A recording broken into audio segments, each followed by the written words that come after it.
Hello everyone. I Pallavi Sharma welcome you all on Crack All Bihar exams with us. Let's crack Bihar exam with Unacademy, India's largest learning platform. This is a few detail about me. I'm Pallavi Sharma. I'm MA in History. I'm MA in Education. I have been teaching to BPSC, JPSC aspirants since 2017. I have teaching experience of more than 7 years. Unacademy, India's largest learning platform, brings free PPSC revision camp. ये बहुत बड़ा opportunity है। Unacademy एक PPSC का revision camp लेकर के आ रहा है क्योंकि हमारा पीपीएससी का एग्जाम बहुत जल्दी आने वाला है प्रीलिम्स का। तो इसके लिए हमारा अनअकैडमी रिवीजन कैंप लेकर के आ रहा है, जहाँ पे आपको मौका मिलता है अपने मन पसंदीदा एडुकेटर से पढ़ने का। और ये जो है 20 से 22 दिसंबर तक चलेगा हमारा रिवीजन कैंप, जहाँ पे बहुत सारे एमसीक्यू पे फोकस किया जाएगा। 200 लाइव एमसीक्यूज और रिवीजन क्लासेस रहेगा। 5000 plus MCQs covered across GS, current affairs, Bihar specific topic, ये सारे कुछ रहेंगे। फिर विजयी BPSC 10 month foundation batch start होने वाले हमारे बीपीएससी को लेकर के, और प्रीलिम्स और मेंस को फोकस करता हुआ, जो 22 दिसंबर 2020 से शुरू होगा और 10 जुलाई 2021 तक चलेगा, जहाँ पे राइटिंग स्किल आपको बताया जाएगा कि मेंस में कैसे लिखना है। और ये पूरा का पूरा 10 मंथ्स फाउंडेशन बैच चलेगा प्रीलिम्स और मेंस के लिए, जहाँ पे सारे सब्जेक्ट पे फोकस किया जाएगा। फिर प्लस सब्सक्रिप्शन अगर आप अनअकैडमी का लेते हो तो आपको क्या क्या बेनिफिट मिलेगा, आप देखो। आपको मौका मिलता है अपने फेवरेट एडुकेटर से पढ़ने का लाइव, वो भी। यहाँ पे बैचेस और कोर्स, अलग अलग कोर्सेज के अलग अलग बैचेस होते हैं।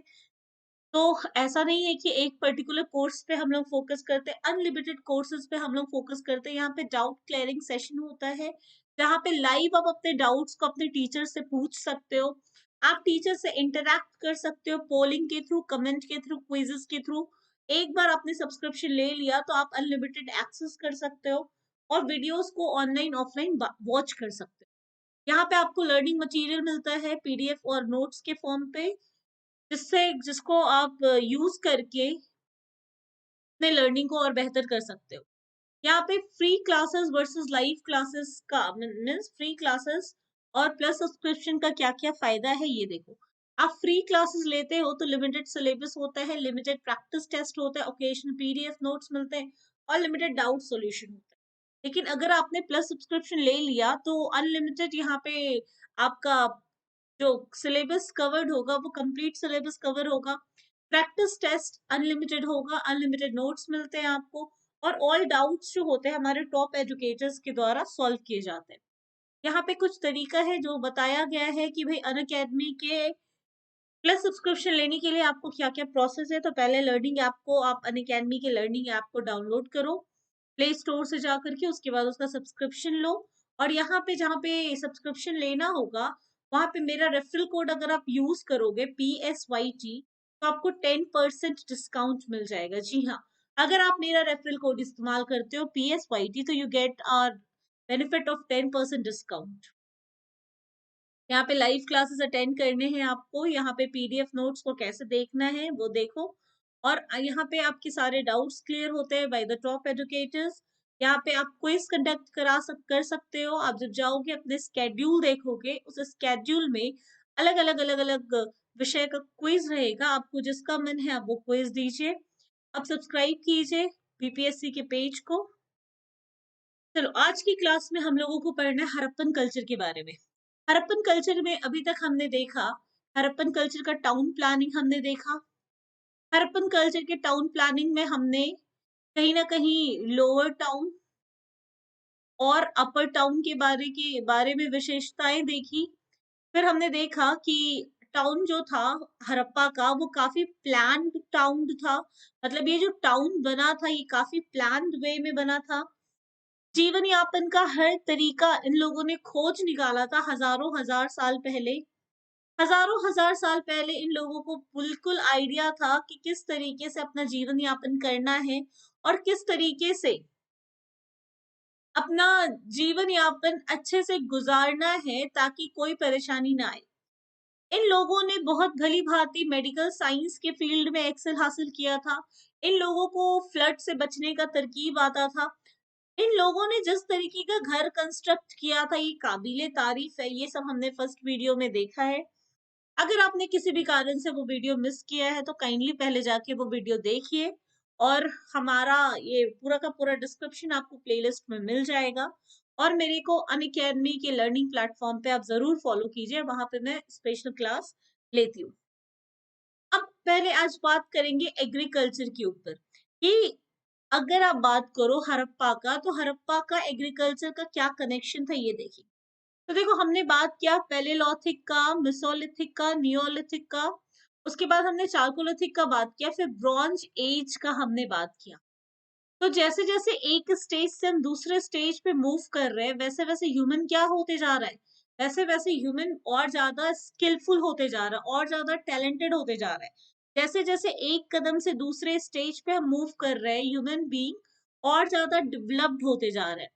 तो अगर अब एग्रीकल्चर का बात करो, तो अभी देखो कि इंडस रीजन आज की डेट में उतना फर्टाइल नहीं है जितना एक समय में इंडस वैली, इंडस जो रीजन था वो फर्टाइल हुआ करता था। आज बहुत सारे ह्यूमन फैक्टर्स के कारण कहीं ना कहीं वहां का जो नेचुरल वेजिटेशन है उसको बहुत ज्यादा प्रॉब्लम सहने को मिल रहा है। लेकिन एक समय था इंडस वैली सिविलाइजेशन के टाइम पीरियड में कि ये जो भूमि था ये बहुत ज्यादा उपजाऊ भूमि था। इसमें बहुत बड़ा रोल प्ले करता है इंडस रिवर। इंडस रिवर ने एक बहुत बड़ा रोल प्ले किया। जिस तरीके से नाइल ने इजिप्ट को बनाया, उसी तरीके से इंडस ने हड़प्पा को बनाया। और इंडस रिवर के कारण यहाँ का वेजिटेशन, नेचुरल वेजिटेशन बहुत अच्छा होता था, रेनफॉल बहुत अच्छा होता था, और वहां के टिम्बर का इस्तेमाल करके ब्रिक बेकिंग का काम किया करते थे लोग। और ब्रिक बेकिंग जो था इनका, ये जो मिट्टियों सॉरी ये जो ब्रिक्स का इस्तेमाल करते थे, ये इतना ब्यूटीफुली ये इस चीज को इस्तेमाल करते थे टाउन प्लानिंग के थ्रू, कि इसका आज भी कोई तोड़ नहीं है। फिर धीरे धीरे ह्यूमन इंटरेक्शन हुआ होगा, ग्रेजिंग हुआ होगा, फिर एग्रीकल्चर हुआ होगा लार्ज पैमाने में, जिसके कारण ये जो एरिया था ये फर्टिलिटी लूज करता चला गया। ठीक है। अब देखो, a far more important reason for the fertility, यानी कि इस ये जो इंडस वैली था, इंडस रीजन था, इसके और ज्यादा फर्टाइल होने का कारण है यहाँ का इंडस रिवर, जिसके कारण फ्लड का कंडीशन होता होगा। वहां पे जो सॉइल होता होगा वो काफी फर्टाइल होता है, और जिसके कारण वहां पे जीवन यापन लोग कर सकते हैं। वॉल इस तरीके से बनाया जाता था बर्न्ड ब्रिक्स का। यहाँ पे देखो, हमें कई वॉल मिले हैं बर्न्ट ब्रिक के, जो कि इंडस रिवर को हड़प्पा टाउन में आने से रोकता था। तो यहाँ पे ये बताया जा रहा है कि कहीं ना कहीं उस समय फ्लड आता होगा, और फ्लड से बचने के लिए लोग बड़े बड़े दीवार कंस्ट्रक्ट करते होंगे।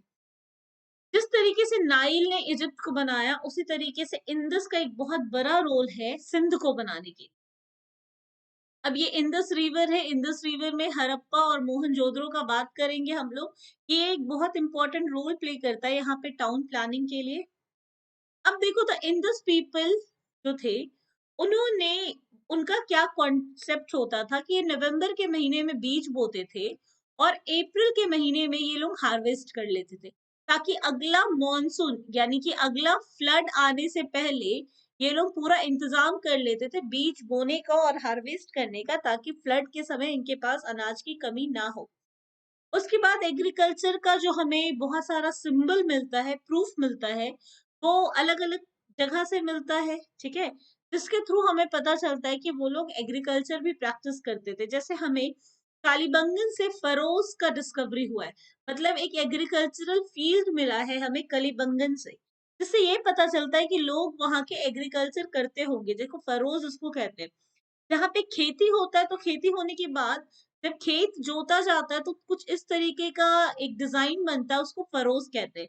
तो राजस्थान के कलीबंगन से ये हमें एक स्ट्रक्चर प्लाउ फील्ड देखने को मिला है। उसके बाद Harappans probably used wooden plough, wooden plough का इस्तेमाल करते थे, और उसका इस्तेमाल कैमल और ऑक्सन के थ्रू खेत जोतने का काम करते थे ये लोग। फिर अलग अलग टूल्स का इस्तेमाल करते थे, और कई जगह से ये देखने को मिला है जो गबर बैंड्स था या फिर नाला जो था, वो डैम्स के आसपास पूरा इंक्लोज्ड होता था, ताकि जो पानी है उसको स्टोर करके रखा जा सके। और बलूचिस्तान और अफगानिस्तान में ये मिला है, लेकिन इसको हम कंपेयर वाटर इरिगेशन या फिर कैनल सिस्टम से नहीं करेंगे। और ये कुछ चीज है जिसके बारे में हमने डिस्कस किया। अभी देखो, हरप्पन विलेज जो थे, अब पीजेंट्स क्या करते थे विलेज में, ये लोग खेती करते थे, और यहाँ का अनाज जो था वो टाउन में आता था, यानी कि विलेज के लोग हार्ड वर्क करते थे, अनाज उगाते थे, और वो अनाज टाउन तक जाता था। यानी कि ये लोग सिर्फ अपने लिए नहीं बल्कि टाउन के लोगों के लिए भी खेती करते थे। देखो, they must have hard work very hard अपने नीड्स को पूरा करने के लिए, और गांव शहरों के नीड्स को पूरा करने के लिए। ये जो गांव वाले थे, ये एग्रीकल्चर वे में बहुत ज्यादा हार्ड वर्क करते होंगे। उसके बाद प्रूफ ऑफ एग्रीकल्चर। अब एग्रीकल्चर का कुछ कुछ प्रूफ हमें कहीं कहीं से मिला है। जैसे हमें हड़प्पन सील, यानी कि 1853 में जो पहला सील मिला था, वो जो पहला सील था उसमें भी एक बुल बना हुआ था। बुल बना था यानी कि वो खेती की ओर इंडिकेट कर रहा है कि ये जो बुल होता होगा ये खेत जोतने का काम आता होगा। फिर हमें एक टेराकोटा का मॉडल मिला है बनावली से, यानी कि एक टेराकोटा का एक प्लेइंग मॉडल मिला है, जो कि ये बताता है कि वो लोग जरूर खेती उस टाइम पे करते होंगे। उसके बाद प्लाउड फील्ड मिला है, जो फरोज का मैंने बताया था, कलिबंगन राजस्थान से। फिर अलग अलग टूल्स मिला है हार्वेस्ट करने का, इरिगेशन का कुछ कुछ एग्जाम्पल मिला है अफगानिस्तान से और गुजरात के धोलावीरा से। अब ये लोग क्या उगाते थे, तो भाई ये बहुत जरूरी इंपॉर्टेंट क्वेश्चन है कि ये लोग व्हीट, बार्ले, राइस, पीस ये सब उगाते थे। फिर ये लोग क्या करते थे कि बहुत सारा बार्ले हमें बनावली से मिला है, तो बी फॉर बार्ले और बी फॉर बनावली याद रखना। और लोथल से हमें राइस का इंसिडेंस मिला है, तो ये दो पॉइंट आपके लिए बहुत ज्यादा जरूरी है कि बार्ले जो है वो बनावली से मिला, और राइस का हमें एग्जाम्पल लोथल से मिला। और सिसामम और मस्टर्ड भी ये लोग ग्रू करते थे। और इन सब के अलावा हमें जो हड़प्पा से ग्रेनरी मिला है, ये भी इस बात की ओर फोकस करता है कि ये लोग अनाज उगाते थे, और बहुत भारी मात्रा में ये लोग अनाज उगाते थे, और राइस, व्हीट, बार्ले ये सब कुछ हुआ करता था। जैसे हड़प्पा में हमें जो ग्रेनरीज मिला, तो 2 रोज में मिला था, ये कल की क्लास में हमने डिस्कस किया था। 2 रोज में 6-6 करके एक ग्रेनरी मिला है। और जिसके साउथ डायरेक्शन में क्या है, साउथ डायरेक्शन में एक वर्किंग फ्लोर था, का हैंडल था, जिसको घुमाने से जो अनाज है वो चक्की की तरह पिसाया जाता था उसमें। तो बेसिकली व्हीट और बार्ले को हम इसमें पीसते थे, तो ये इंडिकेट करता है कि वो लोग बहुत ज्यादा प्रोडक्शन करते होंगे। फिर अब देखो कि इन ऑल प्रोबेबिलिटी सीरियल्स, अब ये जो थे, ये जो रूलिंग पीपल थे, रूलिंग पीपल कहाँ रहते थे, सिटाडल। सिटाडल क्या है, अपर टाउन। अपर टाउन को सिटाडल बोला गया। तो ये जो अपर टाउन में रूलिंग क्लास के लोग रहते थे, ठीक है, ये अपर क्लास के जो लोग थे, ये रूलिंग लोग जो थे, ये क्या करते थे, खेती करते थे, राइट। अब जब ये खेती करते थे, तो अब एक बात समझो, ये जो सिटाडल है ना, सिटाडल में कौन रहता था, रूलिंग लोग, यानी कि जो एक एडमिनिस्ट्रेटिव लोग है ये। और जो कॉमनर्स थे, वो कहाँ रहते थे, कॉमनर्स रहते थे लोअर टाउन में, ठीक है, कॉमनर्स रहते थे लोअर टाउन में। अब क्या हुआ, ये जो लोअर टाउन के जो किसान होते होंगे, ये लोग क्या करते थे, खेती करते होंगे। यानी कि जो कॉमनर्स थे, जो किसान थे, वो खेती करते होंगे। और ये जो रूलिंग लोगों को टैक्स देते थे, ये लोग मनी के फॉर्म में नहीं देते थे बल्कि अनाज के फॉर्म में देते थे। तो ये याद रखना कि सारे प्रोबेबिलिटी में टैक्स का इस्तेमाल किया जाता था, आई मीन सीरियल्स, क्रॉप्स का इस्तेमाल किया जाता था टैक्स देने के रूप में। और इसी तरीके का हमें मेसोपोटामिया से भी एग्जाम्पल देखने को मिला है कि मेसोपोटामिया में भी लोग क्या करते थे, मनी की जगह पे बार्ले वगैरह का इस्तेमाल करते थे। और इंदस के लोग, ये चीज आपके एग्जाम पॉइंट ऑफ व्यू से बहुत इंपॉर्टेंट है कि ग्रीक के लोगों ने क्या किया था, इंदस को नाम दिया था सिंडन। सिंडन नाम क्यों दिया था, क्योंकि यहाँ पे क्या मिलता था, कॉटन मिलता था। तो याद रखना ग्रीक के लोगों ने सिंध के इलाका को इंडन सिंडन बोला था, क्योंकि यहाँ पे बहुत सारे कॉटन मिलते थे, फाइन वेराइटीज ऑफ। तो ये बहुत इंपॉर्टेंट क्वेश्चन है। उसके बाद एनिमल डोमेस्टिकेशन का बात करें तो यहाँ से हमें बहुत सारे एनिमल्स के होने का चिन्ह मिला है, जैसे ऑक्सन हो गया, बफेलोज, गॉट, शिप्स, पिग्स। लेकिन काउज हमें कहीं से नहीं मिला। और जो हॉर्स है, हॉर्स का एक डाउटफुल है कि वेदर हॉर्स थे कि नहीं थे उस समय। तो यानी कि बहुत सारे जानवर मिले हैं। इवन हमारे को बहुत सारे सील्स मिले हैं। भगवान जो देवी देवता उनके आसपास भी बहुत सारे जानवर सर्कुलेटेड है। इसका मतलब है कि जानवरों का बहुत इंपॉर्टेंट प्लेस रहता था, और उसमें भी हम्प्ड बुल्स का बहुत ज्यादा इंपॉर्टेंट प्लेस था। फिर कुत्ते और बिल्लियों के भी अंश मिले हैं। शुरुआत से ही कैमल और एसेस का इस्तेमाल किया जाता था प्लॉइंग के लिए। फिर बहुत सारे एविडेंस मिले हैं हमें घोड़ों के, लेकिन ये कितने ज्यादा सही है ये एक डाउटफुल मैटर है। ओके।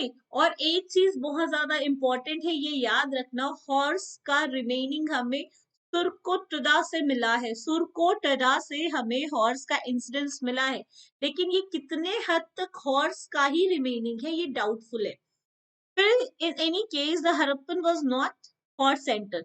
यानी कि जब आर्यंस का बात करो तो आर्यंस क्या थे, हॉर्स सेंटर्ड थे। लेकिन अगर तुम बात करो, अगर you talk about in detail Harappan, तो हरप्पन हॉर्स सेंटर नहीं थे। इक्का दुक्का एग्जाम्पल हॉर्सेस का मिला है, और वो भी डाउटफुल है। फिर कहीं भी किसी भी केस में हमें बोन ऐसा नहीं मिला जो हॉर्स या फिर उसके कुछ रिप्रेजेंटेशंस को रिप्रेजेंट कर रहा हो। हाँ, एलिफेंट्स के बहुत सारे अंश हमें मिले हैं।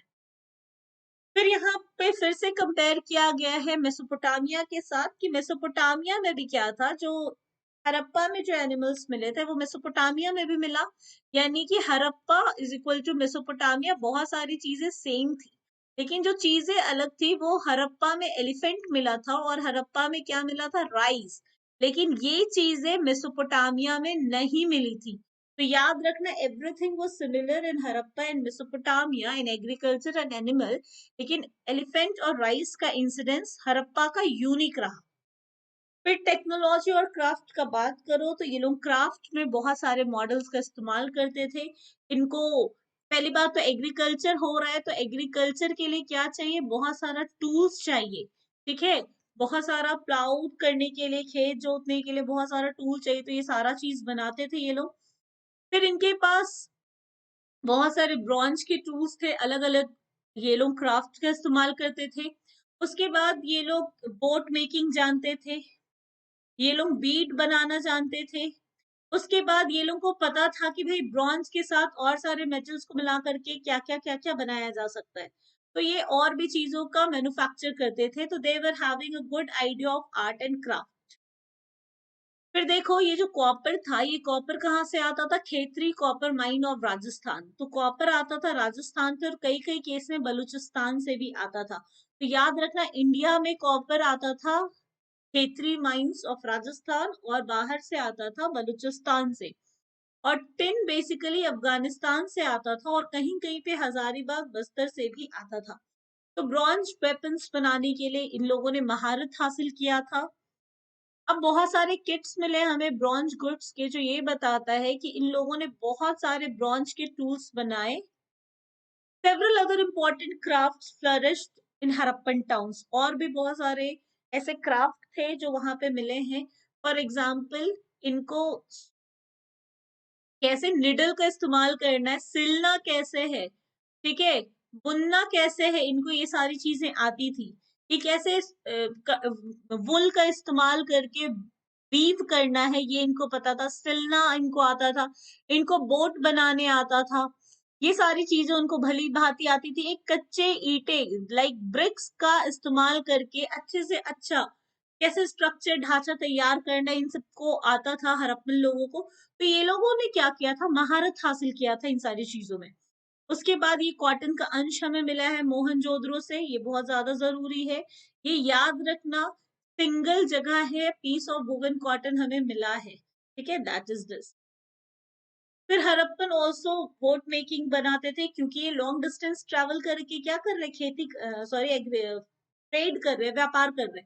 Inside the country, outside the country also. तो ये बोट मेकिंग जानते थे, सील बनाते थे, टेराकोटा का मॉडल बनाते थे, ज्वेलरीज बनाते थे, सिल्वर, गोल्ड, ब्रॉन्ज, इन सारी चीजों का इस्तेमाल करके। और ये लोग Beed makers, expert Beed makers थे। और ट्रेड और कॉमर्स का बात करो तो भाई साहब इन्होंने ट्रेड और कॉमर्स में महारत हासिल किया था। ये सिर्फ शॉर्ट डिस्टेंस ट्रेवल करके ट्रेड और कॉमर्स नहीं करते थे, बल्कि लॉन्ग लॉन्ग डिस्टेंस ट्रेवल करके ये लोग ट्रेड करते थे, जिसका एग्जाम्पल हमें मेसोपोटामिया से भी मिला है।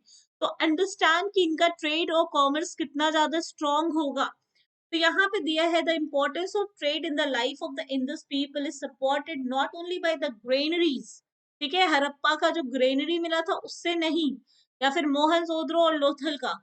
यहाँ पे और भी चीजों का ट्रेड होता था, जैसे सील का, स्क्रिप्ट का, वेट एंड मेजरमेंट का ये लोग इस्तेमाल करते थे, यूनिफॉर्म स्क्रिप्ट का ये लोग इस्तेमाल करते थे, ताकि जो व्यापार है वो अच्छे से अच्छा हो सके।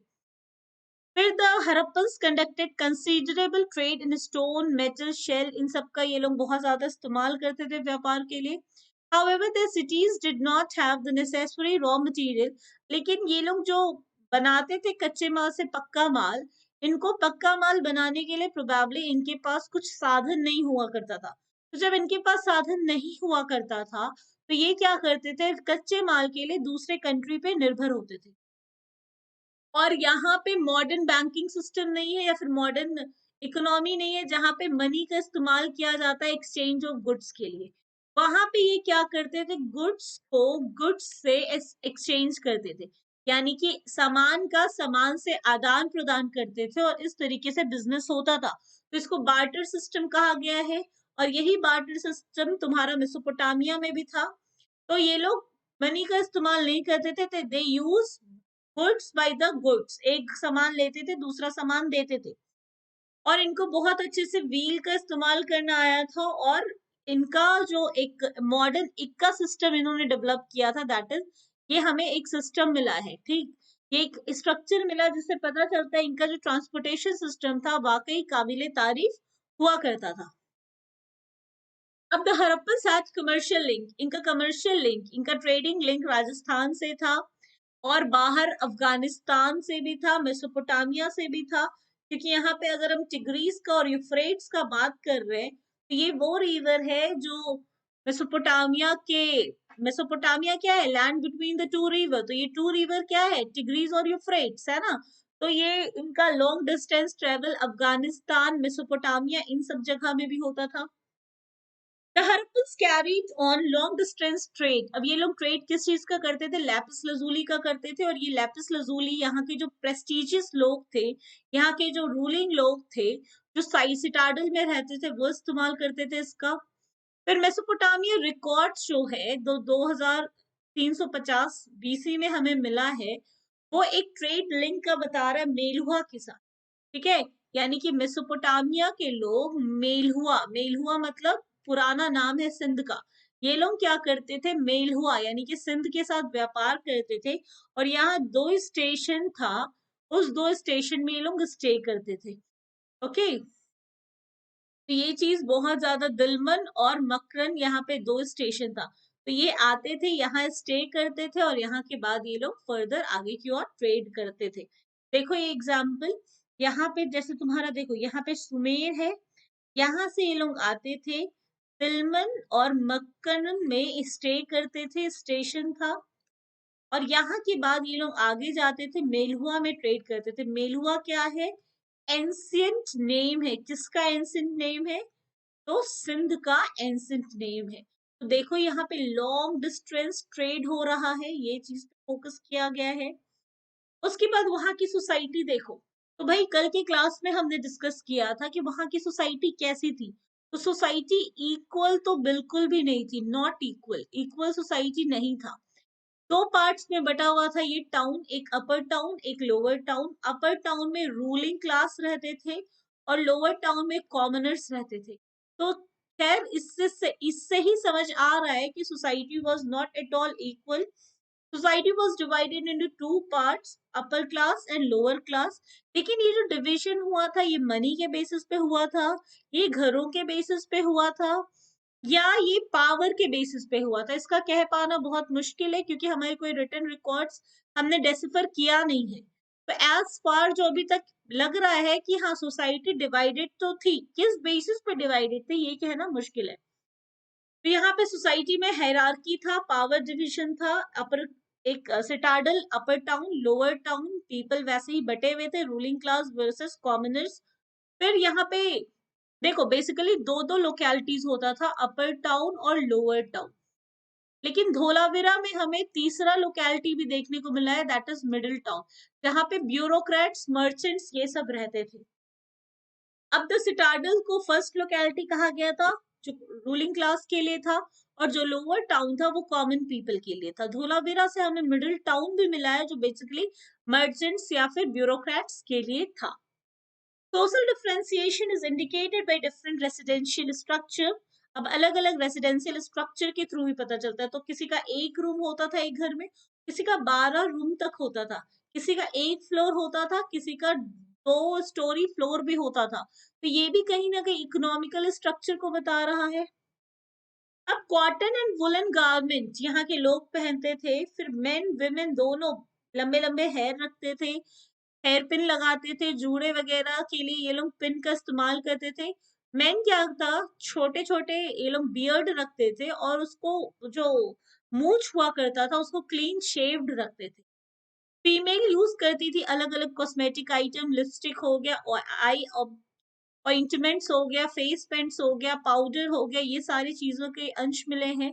कॉम और मिरर, इवन इयररिंग्स भी मिले हैं, लेकिन एक भी नोज पिन नहीं मिले। ठीक है, तो नोज का कोई भी हमें ऐसा ऑर्नामेंट नहीं मिला। मेन और वुमेन दोनों, रिच या हो गरीब, सारे लोग ज्वेलरीज पहनते थे गोल्ड सिल्वर के। फिर नेकलेस पहनते थे, आर्मलेट्स पहनते थे, फिंगर रिंग्स मोस्टली मेल लोग पहनते थे, और फीमेल बेसिकली हेडबैंड्स लगाती थी, ब्रेसलेट पहनती थी, चूड़ियां पहनते थे, इयररिंग्स पहनती थी, लेकिन नोज पिन का इंसिडेंस नहीं मिला है। अब देखो एंटरटेनमेंट, आज भी हम लोग एंटरटेनमेंट के लिए अलग अलग चीजों का यूज करते हैं।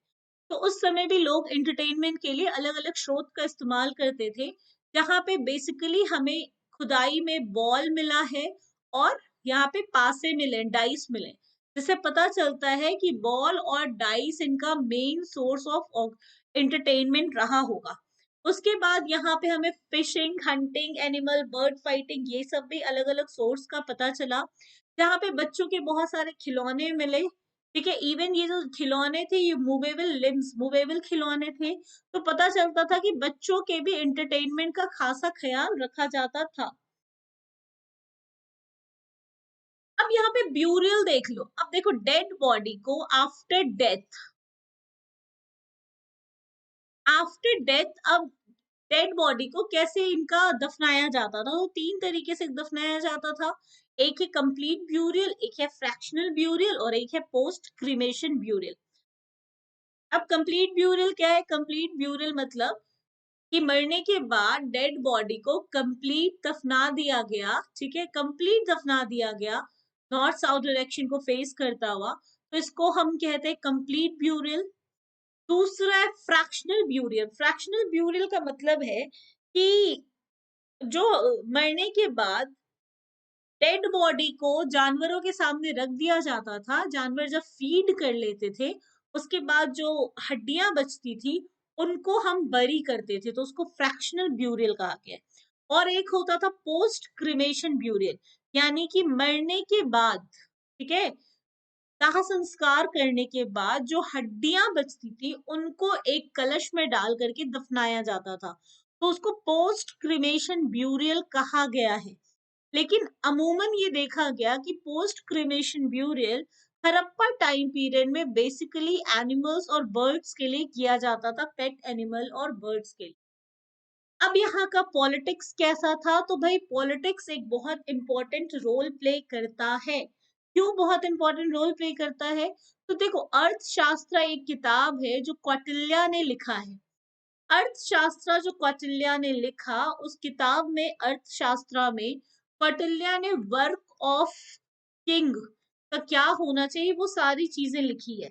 पॉलिटिक्स, राजनीति कैसे है, कैसा चलना चाहिए, ये सारी चीजें लिखी है। जब हड़प्पा के स्ट्रक्चर को देखोगे तो पता चलेगा कि अर्थशास्त्र में जो भी बातें लिखी गई है वो कहीं ना कहीं हड़प्पा के लोग फॉलो करते थे। ठीक है, चाहे वो खजाना था, चाहे वो आर्मी का बात कर लो, हालांकि आर्मी का उतना ट्रेसेस तो नहीं मिला, लेकिन हाँ इक्का दुक्का जगह से पता चलता है कि हाँ आर्मी वो लोग इस्तेमाल करते थे। तो हड़प्पा के जो अपर टाउन के लोग थे जो सिटाडल में रहते थे, वो रूलिंग क्लास होते थे, उनका सॉवरेन पावर होता था। और मिडिल का क्लास के जो लोग होते थे मिडिल टाउन में रहते थे वो ब्यूरोक्रेट्स होते थे, फिर कॉमनर्स होते थे। तो ये जो विभाजन है वो बताता है कि कहीं ना कहीं पॉलिटिकली ये लोग बहुत अच्छे तरीके से चीजों को मैनेज करते थे। फिर ग्रेट ग्रेनरी का जो इस्तेमाल किया गया वो एज अ ट्रेजरी किया गया, खजाने के तौर पे किया गया। तो अर्थशास्त्र में कौटिल्य ने जितनी बातों पे फोकस किया है वो सारी चीजें हमको देखने को मिली है हड़प्पा की पॉलिटिकल और सिचुएशन से, सोसाइटल सिचुएशन से। फिर देखो हड़प्पा का जो कंप्लीट अगर बात करो तो वेल पॉपुलेटेड एरिया हुआ करता था, फोर्टिफिकेशन था, लेकिन धोलावीरा का बात कर लो तो ये अलग इसका एक अलग ही वो था। अब देखो लोअर टाउन और अपर टाउन इन दोनों को फोर्टिफाइड किया गया था, घेराबंदी किया गया था। और लोथल का हमने बात किया था, तो लोथल में जो अपर टाउन लोअर टाउन था उसको भी घेरा गया था, लेकिन साथ साथ पूरा का पूरा कंप्लीट फोर्टिफिकेशन भी था।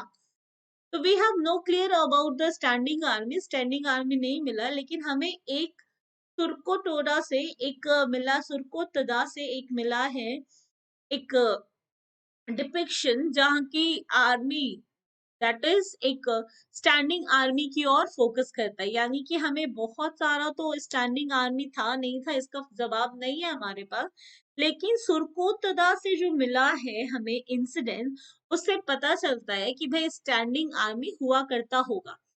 In any case state was established in the mature Harappa. तो सारे केस में जो स्टेट था वो मैच्योर हड़प्पा टाइम पीरियड में बहुत सारी चीजों का एस्टैब्लिशमेंट हुआ था। तो स्टेट का भी एस्टैब्लिशमेंट मैच्योर हड़प्पा के टाइम पीरियड में हुआ था। अब देखो इन शार्प कॉन्ट्रास्ट इजिप्ट और मेसोपोटामिया में क्या करते थे लोग, टेम्पल्स को बहुत ज्यादा महत्व देते थे।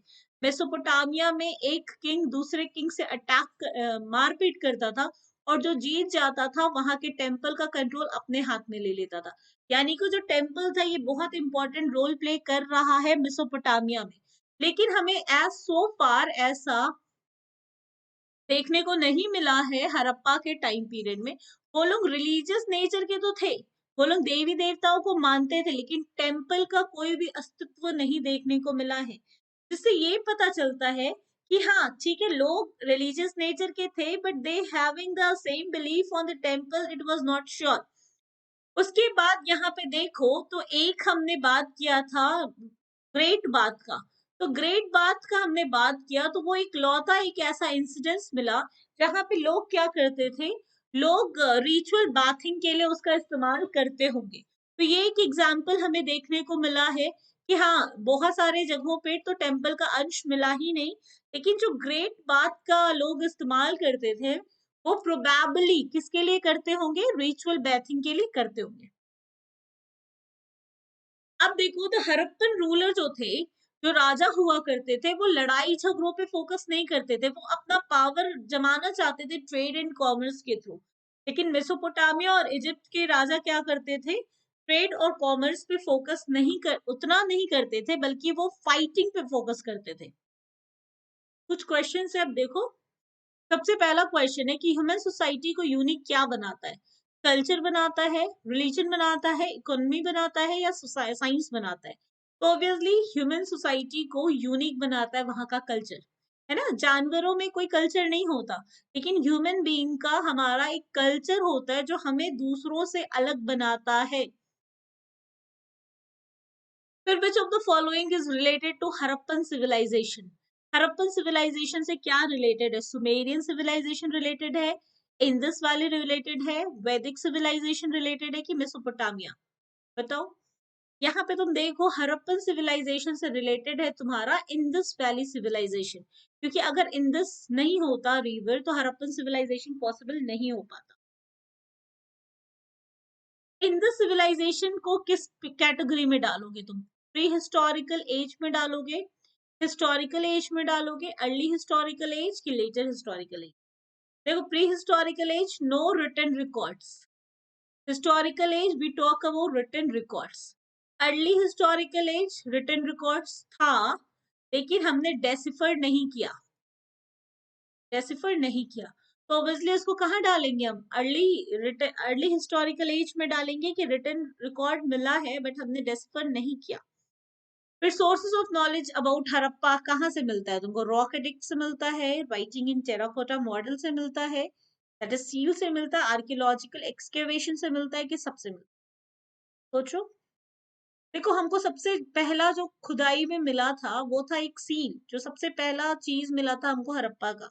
तो ऑब्वियसली कि बेसिक सोर्स ऑफ इंफॉर्मेशन वहां के आर्कियोलॉजिकल एक्सकेवेशन से मिलता है हमें। Which of the following throw light on the Harappan culture? इन सब में से हड़प्पन कल्चर पे लाइट क्या सबसे ज्यादा फोकस करता है? Inscription, archaeological excavation, hand writing, seals on the utensil, या रिलीजियस बुक? तो obviously archaeological excavation. The main source of knowledge about the inhabitants of Indus Valley civilization कहाँ से आता है? उनको मेन सोर्स वहाँ के सील से आता है, यूटेंसिल, ज्वेलरी, वेपन और टूल से आता है, टेम्पल से आता है, स्क्रिप्ट से आता है? बताओ। देखो भाई, सबसे ज्यादा हमें पता चलता है वहाँ के सोसाइटी के बारे में, ठीक है, कि वहाँ के लोग कैसे रहते थे, इनहेबिटेंट्स का क्या टेस्ट था, तो वहां से यूटेंसिल, ज्वेलरी और वेपन से आता है। Thanks a lot everybody to watch this video।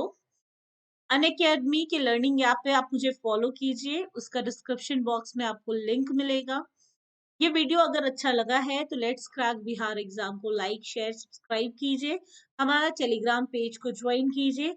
और अगर आपको डिस्काउंट चाहिए 10% का, तो अगर आप किसी भी कोर्स में एडमिशन ले रहे हो, आप मेरे PSYT रेफरल कोड को इस्तेमाल करोगे तो आपको 10% का डिस्काउंट मिलेगा। Thanks a lot, everybody. Thank you so much. Stay happy, stay blessed, stay focused.